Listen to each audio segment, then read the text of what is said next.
J'ai passé la meilleure nuit de ma vie.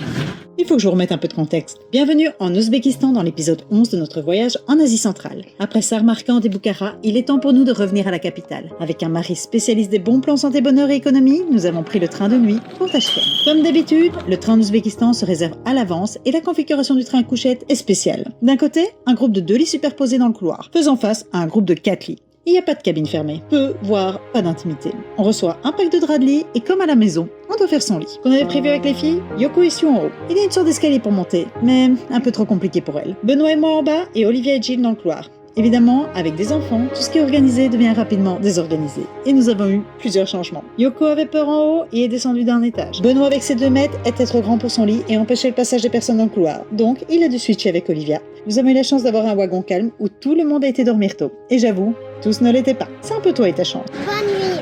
La nuit était courte, nous étions montés dans le train à 22h et on était déjà réveillés aux alentours de 5h du matin. Est-ce que l'on a bien dormi ?